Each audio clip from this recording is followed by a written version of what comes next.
On Network Africa.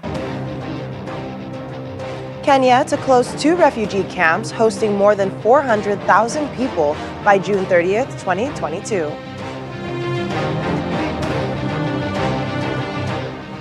Zulu royal family in South Africa announces death of Queen Shiywe Mantfobi Dlamini Zulu just a month after becoming regent.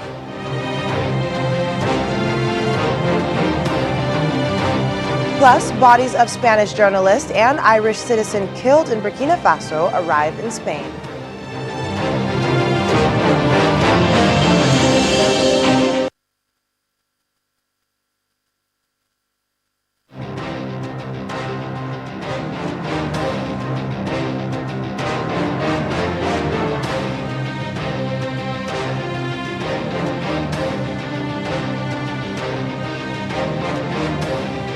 Hello and welcome to Network Africa. I'm Akaite Afia.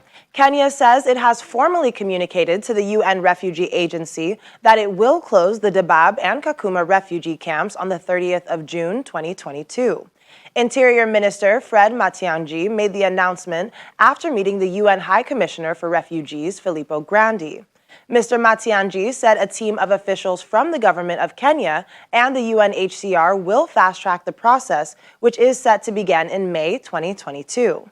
The latest roadmap includes voluntary repatriation or issuing of free work or resident permits for refugees from the East African community.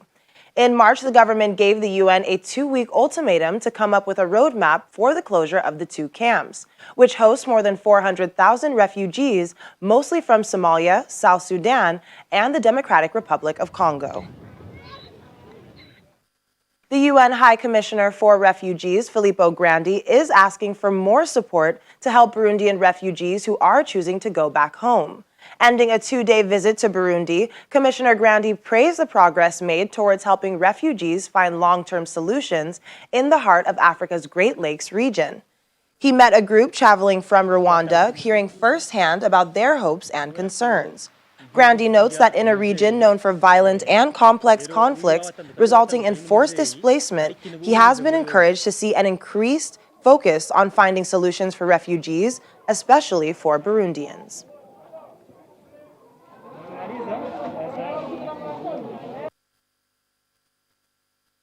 What is now very important is for those who go back to Burundi to ensure that their return is sustainable, that they are safe, that they can have access to jobs, to services.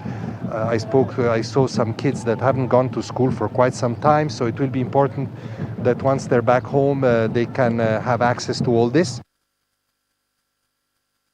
The World Food Programme, or WFP, says unrelenting drought in southern Madagascar is forcing hundreds of thousands of people to the brink of famine. According to a UN spokesperson, Farhan Haq, at least 1.35 million people need emergency food and nutrition assistance, as acute malnutrition among children under 5 has almost doubled over the last 4 months. Acute malnutrition in children under 5 has almost doubled over the last.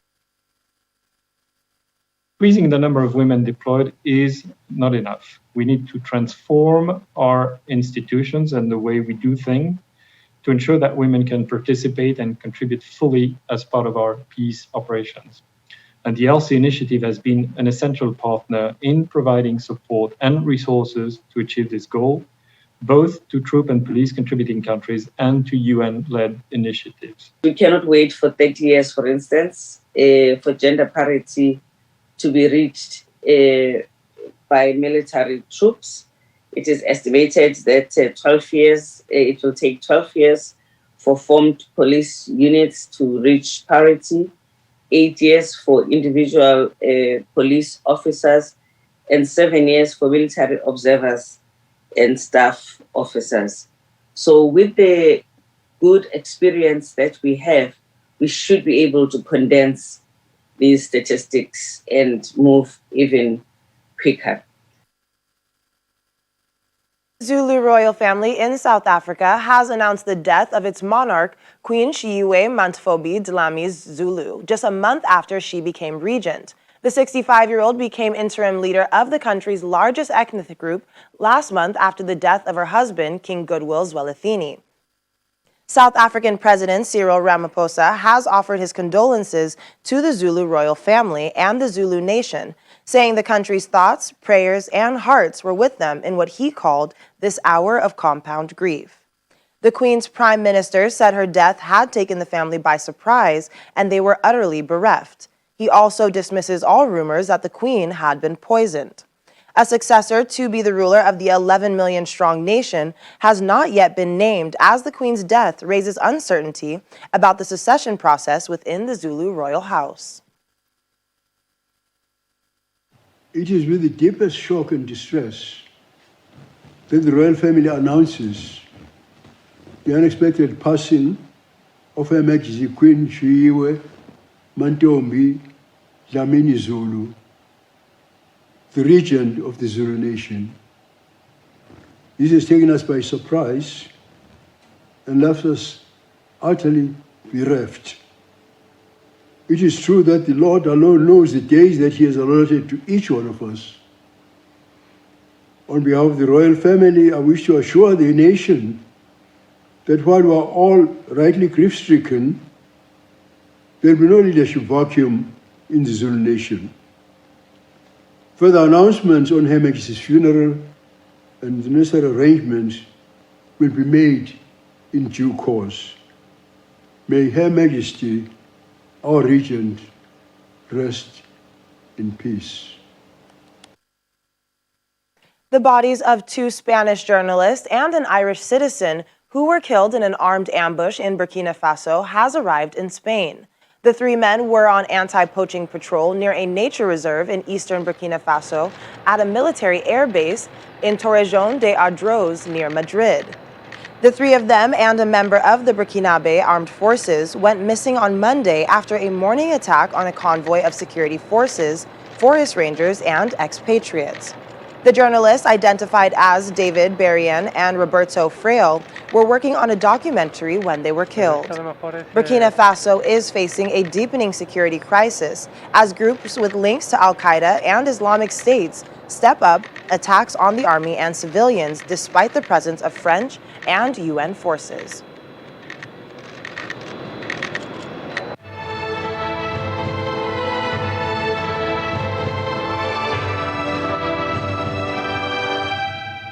Ghana's health authorities have warned against non-essential travel to COVID-19 hotspots. Those planning to travel to countries with high infection rates have been urged to postpone or cancel their trips.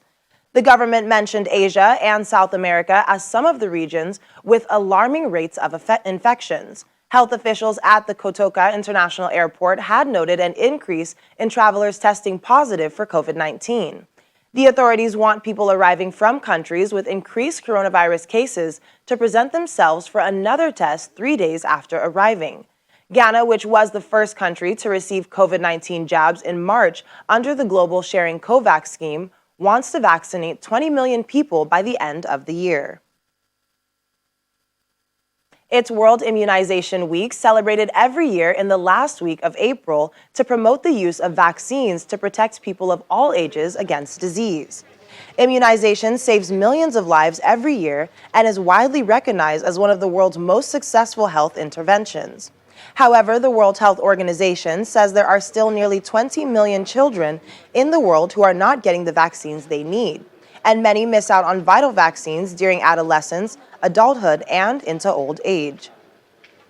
While the theme Vaccines Bring Us Closer, World Immunization Week 2021 aims to create greater engagement around immunization globally and to promote the importance of vaccination in bringing people together and improving the health and well-being of everyone, everywhere throughout life. Joining us now is Edwin Ecoria, the Africa Executive Director of One Campaign. Thanks for joining us on the program today. Thank you for having me. So one can say at a time like this, the COVID-19 pandemic, it's vital to bring to the fore the importance of immunizations, shielding the body from diseases. But prior to this pandemic, the continent has had low vaccination rates. So what's been the reason for this? Several reasons could explain that. Number one would be information and misconception about what vaccines actually do. And so there are certain communities where they will not take vaccines because of previous experience. There are some who basically have, who have different reasons to be explained. But another important one is the logistics of delivering vaccines. It really costs a lot. And so where the vaccines are available, the logistics of deploying the vaccines to where they are needed itself, in terms of the human resources, in terms of the cold chain that is required, because some of these vaccines have to be kept at certain temperatures to be able to keep them viable when they are being administered. And some other hesitancy, basically. There's a lot of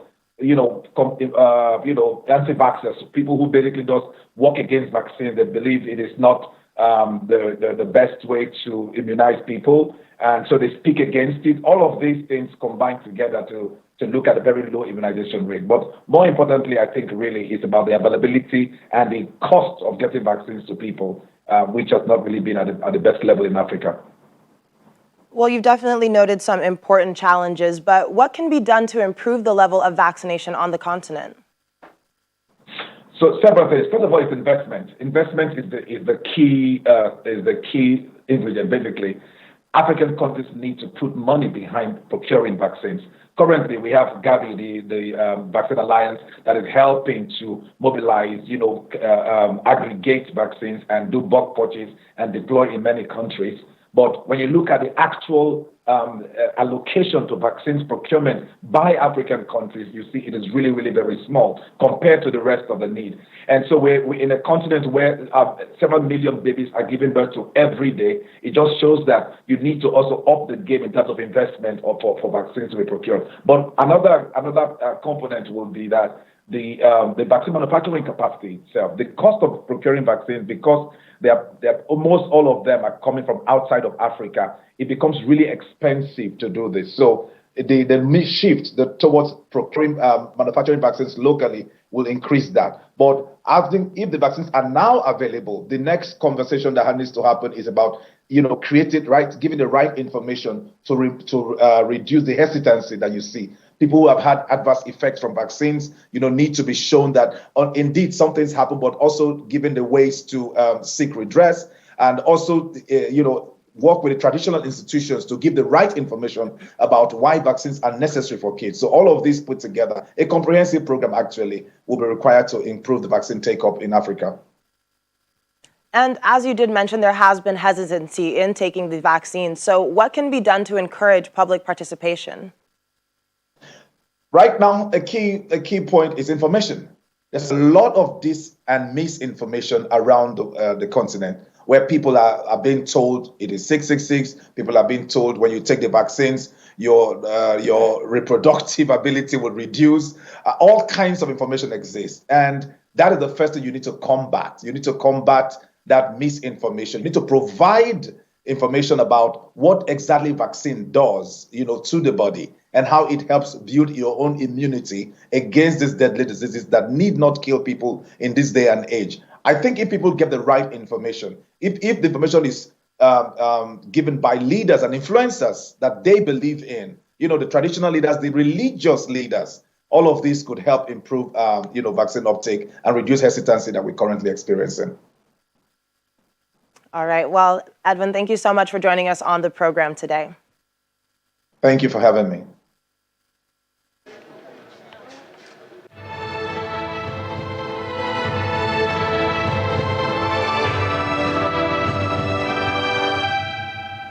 The UN Chief for Peace Operations, Jean-Pierre Lacroix, says there needs to be more done in promoting women's participation in peace operations, as the increasing number of women in peacekeeping is not enough, but the transformation of institutions. During a high-level virtual meeting, Lacroix said the ELSI Initiative, a UN trust fund that supports unformed women's deployment to peace operations, has been an essential partner in providing support and resources to achieve this goal. ELSI Initiative announced its first 5 recipients, Liberia, Mexico, Niger, Senegal, and Sierra Leone, during the virtual event. Increasing the number of women deployed is not enough. We need to transform our institutions and the way we do things to ensure that women can participate and contribute fully as part of our peace operations. And the ELSI initiative has been an essential partner in providing support and resources to achieve this goal, both to troop and police contributing countries and to UN-led initiatives. We cannot wait for 30 years, for instance, for gender parity to be reached by military troops. It is estimated that it will take 12 years for formed police units to reach parity, 8 years for individual police officers, and 7 years for military observers and staff officers. So with the good experience that we have, we should be able to condense these statistics and move even quicker. Still to come on the program.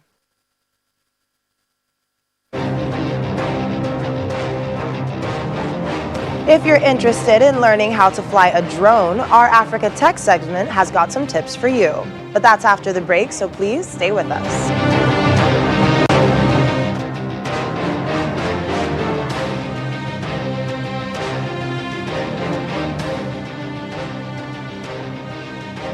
Thanks for staying with us. The South African Weather Service has warned of floods expected in Eastern Cape and KwaZulu-Natal provinces. Heavy rains are expected to start on Friday and could disrupt transport by damaging roads.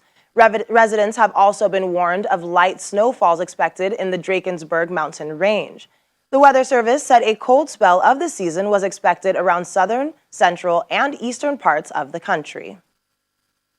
By next year, Germany plans to return some historical artifacts known as Benin bronzes to Nigeria that were looted during the colonial era. This followed an agreement between Germany's cultural and political leaders to return the artworks that are on display in German museums. In recent years, European former colonial powers have been considering returning the works of art that were distributed across different museums. Thousands of sculptures and carvings were brought to Europe in the spring of 1897.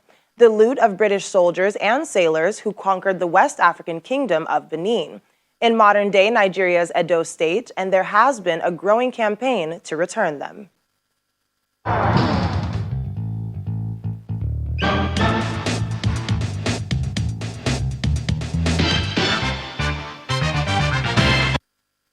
Welcome to our Africa Tech segment. Unmanned aerial vehicles, or drones as they are commonly known, are constantly evolving as new innovations and investments bring more advancements to the technology. Although it's been around for many years, it is one of the major technological advancements of today, and one of its strengths is the range of applications as they gradually become tools to save lives, fight fires, and even used for work at great heights. Let's take a look at how young minds can be inspired into the science of drones. Over the past few years, drones have become central to the functions of various businesses and governmental organizations as demand for the same technology grows across many fields. In an economic impact assessment, the Association for Unmanned Vehicle Systems International estimated that by 2025, more than 100,000 jobs will be created in the unmanned industry. And this shows the significant contribution of UAS development and why the youths, especially children, need to be prepared for these opportunities. And that is what these young minds are doing at Propel Area Services. Here, no prior experience is needed, and anyone can be taught the skills of flying, programming, and computational thinking. We train kids, give them early education using STEM techniques, which is science, technology, engineering, and mathematics. Some people call it STEM, some people call it STEAM, because you can add an A to that using arts, and then that makes it STEAM. Okay, so the idea is to basically empower kids with using these techniques to teach them to be ready for the workforce of the future. The fast pace of drone technological innovation is tremendous, and the use has great potential to support and address some of the most pressing challenges in various fields in terms of access to actionable, real-time quality data. This drone program is aimed at inspiring students into the field of technology and the science of drones, empowering them with the tools and skills they need to reimagine a tech-driven world through the lens of drones. when we decided that we wanted to look into the issue of training kids and being able to train AI and robotics and stuff like that, we fortunately had a team of enthusiasts who also were just starting out as well. But they had done their basic robotics training, they had done their AI training, they had done all the stuff that they needed to do. So what happened was we were able to combine our ideas to the point where we were now able to basically come together and then say, okay, well, this is our vision, this is what we want to do. While flying drones can be done for professional and recreational reasons, there are federal rules and regulations that must be obeyed. Most times that I tell people that I have a drone license, the first question they ask me is, do you need a license to actually fly a drone? And I'm like, yes, you do. So I guess it's maybe a lack of information, or maybe the information is not getting out as it should. So that would be, I think, maybe one of the first problems I can say that people have. The last few years has seen a significant increase in the adoption, usage expansion of drones across industries, increasing work efficiency and productivity.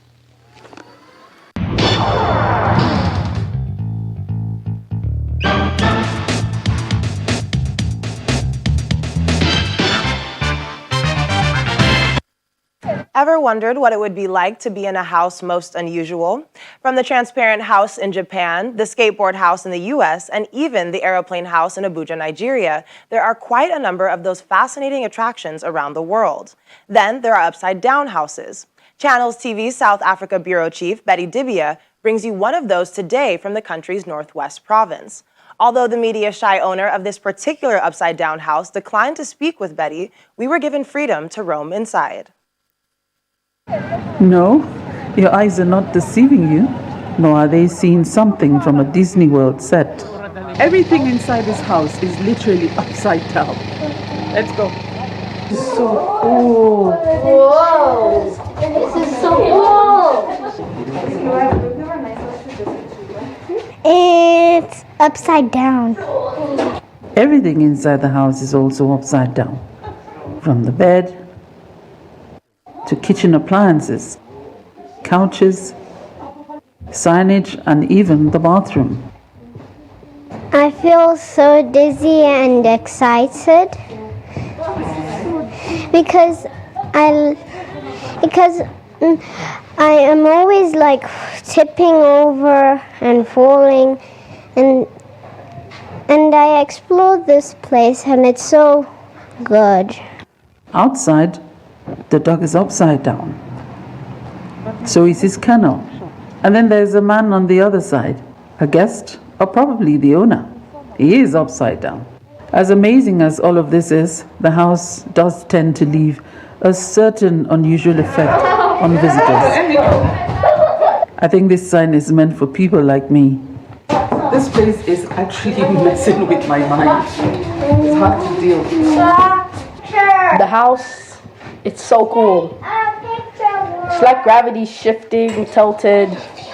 It makes me feel like I'm gonna fall backwards.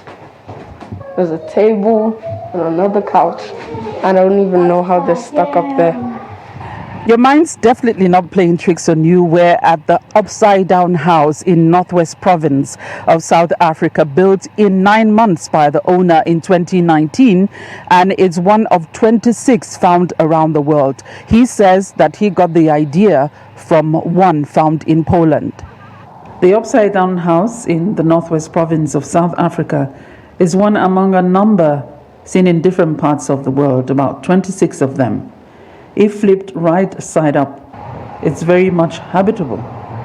And visitors from all walks of life come on a daily basis to experience what it's really like to be in an upside down house. It plays with your mind.